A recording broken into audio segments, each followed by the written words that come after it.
अब हम करेंगे गरुडासन। गरुडासन है जो इसका आसन का नाम है गरुडासन। इसका नाम एक गरुड़ नामक पक्षी जो हमारा चित परिचित गरुड़ नाम का पक्षी है, उसी के नाम पर इस आसन का नाम गरुडासन रखा गया है। इसमें देखो जो हमारे शरीर की आकृति होगी वो एक गरुड़ पक्षी के समान होगी। जो हमारे हाथों की स्थिति होगी वो कैसी होगी, जो गरुड़ पक्षी की चोंच होती है ना उसके समान हमारे ऐसे हाथों की स्थिति होगी। देखो इस आसन को करने से पहले हम क्या करते हैं, पहले हम ऐसे एक टांग के बले से खड़े हो जाते हैं और जो हमारी दूसरी टांग कोई सी भी ले लो, ये टांग ले लो या फिर लेफ्ट ले लो या राइट ले लो। मतलब देखो मान लो मैंने लेफ्ट लेग ली और इसके अंदर जो हमारी राइट रहेगा वो इर्द गिर्द ऐसे लपेट लेंगे। पहले तो हमें ऐसे ही खड़े होने सीखना है, बैलेंस बनाना है कि हम एक जो हमारी टांग है उस पर कैसे बैलेंस बना सकते हैं।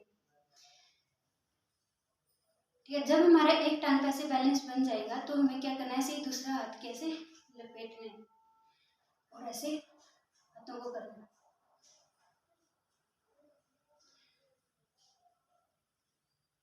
इसमें शरीर मुड़ा हुआ ना हो, शरीर बिल्कुल वैसे सीधा हो, लेकिन हमें टांगों के गिर्द लपेटना है। देखो जो जो हमारे हाथ हैं, ये हाथों की जो स्थिति है वो कैसी होगी, गरुड़ पक्षी के समान। ऐसे फिर हमें दूसरी टांग और दूसरे हाथ से करना है। मान लो अब हम राइट लेग पे खड़े हो जाएंगे, पूरा जो शरीर का बैलेंस है वो एक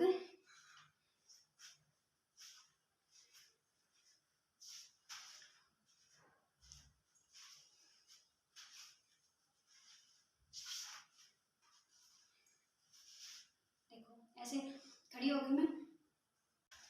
अब क्या करना है, देखो मान लो मैं राइट लेग को ऐसे कर रही हूँ, ठीक है। राइट लेग को ऐसे करने के बाद बैलेंस बनाया, फिर ऐसे हमें हाथों का ऐसे करना है। और इस आसन को करने के बाद हमें किसी एक केंद्र पॉइंट पे, मतलब कोई भी एक पॉइंट होगा ना उस पर से ध्यान केंद्रित करना है।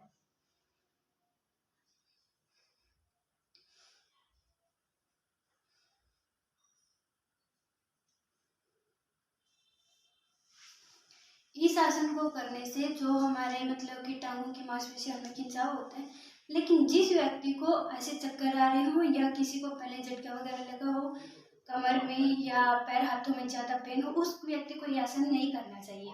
ठीक है। दूसरी बात, इस आसन को करने से जो हमारी टांगों की मांसपेशियों में खिंचाव होता है और एक ध्यान केंद्रित करने की जो हमारी एकाग्रता पावर है वो ज्यादा बढ़ जाती है। तीसरा, जिसको इस आसन को करते समय हमें कुछ सावधानियां भी बरतनी चाहिए। जब हम इस आसन को करेंगे तो हमें शरीर में किसी भी ऐसे उस पर जोर नहीं डालना है। मान लो हमारी टांगे हैं वो ऐसे एक दूसरे को ऐसे लपेट नहीं पा रही, तो आप ऐसे भी कर सकते हो। इस बार को इस पैर पे रख लो, अभी किसके सारे कर लो, एक टांग के ऊपर थोड़े, बट धीरे धीरे आपको अभ्यास करना है कि आप इस टांग पे से लपेट सको। दूसरा, आप हाथों को, मान लो हाथ ऐसे हैं, हाथों को आप ऐसे नहीं लपेट पा रहे तो ऐसे लपेट लो, फिर ऐसे कर लो, फिर धीरे धीरे आप ऐसे भी कर लोगे। किसी भी अंग पे, किसी भी बॉडी पार्ट पे हमें जोर नहीं डालना, ठीक है। और शरीर में ना झटका डालना है। देखो दोबारा,